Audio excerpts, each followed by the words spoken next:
I'm Serina. I'm an educator at the Keswick Wise and Well Center for Healthy Living in Baltimore. And today we're going to talk about cleaning something that many people forget about.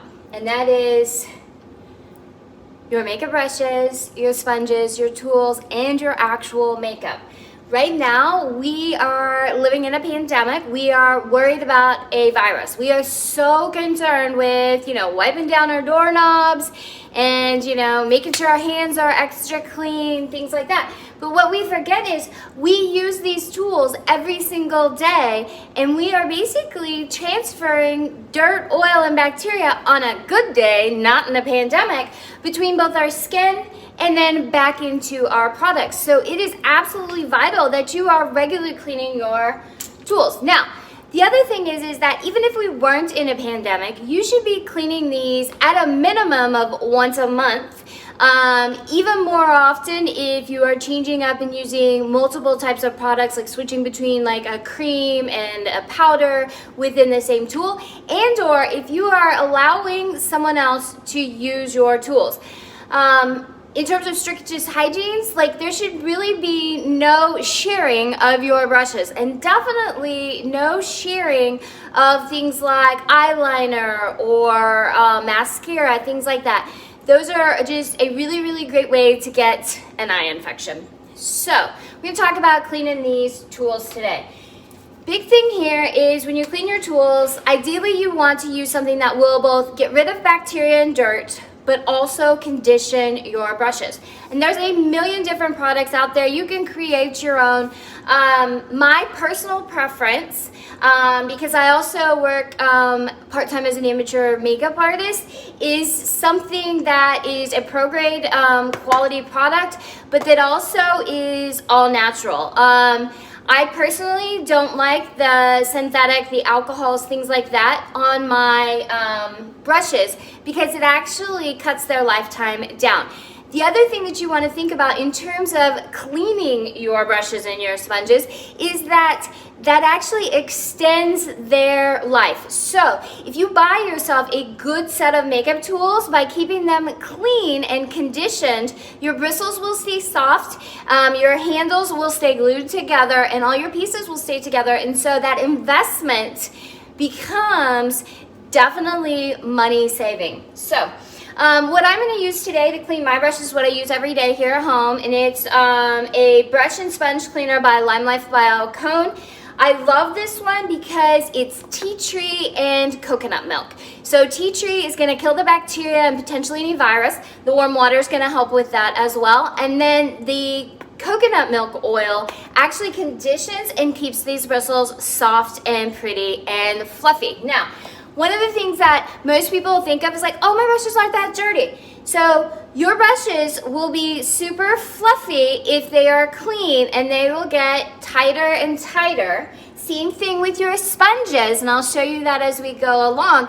As your sponges especially soak up dirt, and these guys, especially if you're using really, really kind of cheap ones, they are going to soak up, they're going to waste your product. That's the other piece of it is, especially if you're using something super spongy and you're using, an inferior quality type thing, it's actually going to waste your makeup and not help with that. So this thing, once we're done with it, will become all pretty and fat again because we've cleaned it out and it's not loaded with product here. So I'm going to show you just this is just a powder brush that I use right now. I actually cleaned it last week, so normally it would be about like this because it'd be loaded with product and you'd really be able to see the product on here. The other, this is a foundation brush here, so you can see that it's pretty thick. Look at this concealer brush here. I was playing around with some different techniques, so this one is really kind of roady. I showed you my sponge here, and then this is my blender brush. I did blue eyeshadow today because, hey, why not? So obviously my blender is blue here, and I've got some various brushes to show you. So choose a cleaner. I don't recommend, oftentimes people say use Dawn on them. Dawn is great for getting rid of grease, but one of the problems with that is that, yes, it's going to clean them, but it's going to dry everything out really, really badly over time if you continue to use this. So, and this one too I like is because it's a cake. So it lasts a whole long time. Like one of these typically lasts me about a year in terms of how I do this. So all you've got to do is get some warm water. I'm going to turn this down on really low so we don't compete for it in terms of sound. Swirl your brush in your water. Take that brush, put it in here, and swirl it around the cake so that you've got a nice little bit of product here. Then just massage it. You can see that product is starting to come out of it. I'll kick this up just a little bit. Always make sure that you're going handle down here. We don't ever hold a brush that's wet with the bristles upward. That's how you end up with getting water down into the shaft, which is super important if you have good quality wooden brushes, because what we don't want is the water getting down into the base and then they start to wear apart. So right here, we're just cleaning this out. Slight thing, nice and clean. I'm gonna re-fluff this with my clean hands and I'm gonna lay it flat to dry. Now you either wanna lay them flat to dry or lay them someplace where they can hang upside down, all right? So taking this big nasty brush here, getting it wet, look at this, how it just literally turns the cake nasty. See? But you can see the coconut oil and all that. This one, anything that's got, especially anything that's creamy on it, use the palm of your hand, or you can buy little tools that have little scrubbies on them that you can scrub it up against, almost like, kind of like a grater. And then start to rinse this. So you can see it's already white, just with that little bit here. And then if I tilt this downward, as I do this, you can actually see the product coming off of this. In just this short amount of time, I went from, then when you're looking in here, you should look and see that you are back to the original color all the way through. So see, this guy is back to white. This is what it originally looked at. See that difference there and how quick this is. So rinse that out, fluff it, and we come back to this guy to show you this. Okay, so I want to show you this little buffer brush here and show you just how dirty it is and what it looks like when we're cleaning it here. So got my cake here. I'm going to throw a little water in there.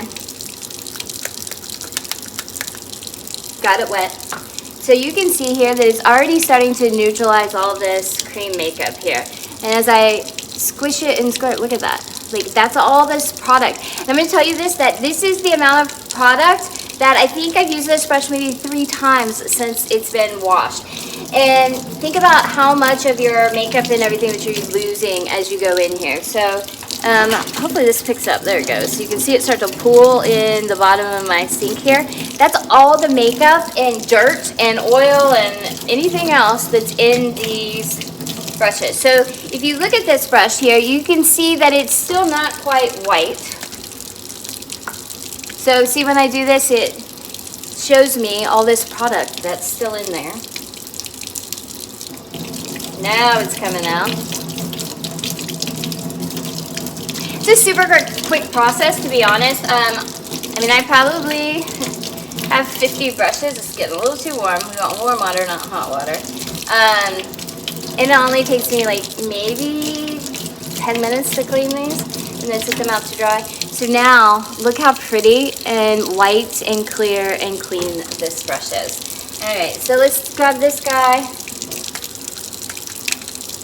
Same thing, remember he was blue? You can see all the products coming out. And we're back to white tips here. This one actually is what I did my blue makeup today. So, clean this out. As I said, big thing is that we oftentimes forget about the things that we do so every single day that can potentially have bacteria in them. They can have dirt on them. Dirty brushes are also one of the most common causes of acne and breakouts, and there is the potential to get pink eye from dirty brushes. So it's just super, super important. Plus, Your makeup does not go on well when it's going on with a dirty brush because there's all the kinds of things caked up inside the brush. So in this time and all that, make sure that we are keeping things clean. Now I want to show you cleaning a sponge. So you see this sponge, it's got nice whole lot amount of foundation. First thing I'm going to do is I want to get it completely wet.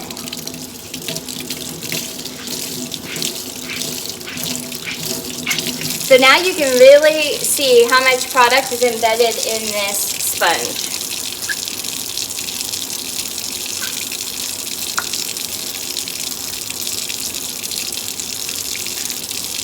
You can see it as I squeeze it, as it rolls down my arm. That's makeup in your sponge that you didn't even know was there. And this sponge has only been used once. And think about that. A sponge is just that, a sponge. So it's just going to continue to soak up your product. And it's one of the things that you got to remember is the more the dirt and the oil that's in your tool, the more it's actually going to use up your product, or that you're going to have to use, because you're not going to get the colors that you're trying to achieve. Especially if we're talking about going with a bold color. You're going to have to add more and more product to get that, because the oil in the dirt in your brush is actually sucking it up and using it instead of allowing you to apply it to your skin. Now the other thing is when you're cleaning a sponge, you need to keep turning it over, because there's little hidden spots that you'll find that you never even really looked at it and thought, hey, there's makeup there, because it's literally stuck inside.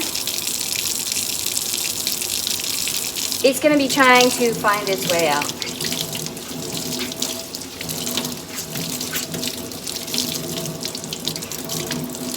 Alright, so see, now we are bright yellow. See how fluffy this thing is here?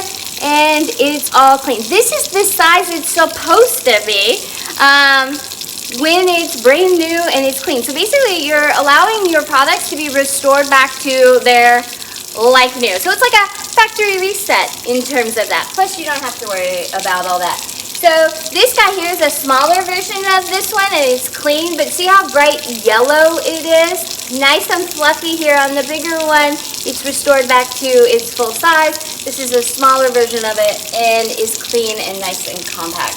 So that's all you got to do in terms of cleaning your makeup brushes. This will ensure that you get the best possible look, that you're not contaminating your skin, and you're not contaminating your actual makeup products. So I hope this was helpful. I'm going to also be showing you next how to properly and safely clean your makeup. Thanks for joining me. Bye-bye.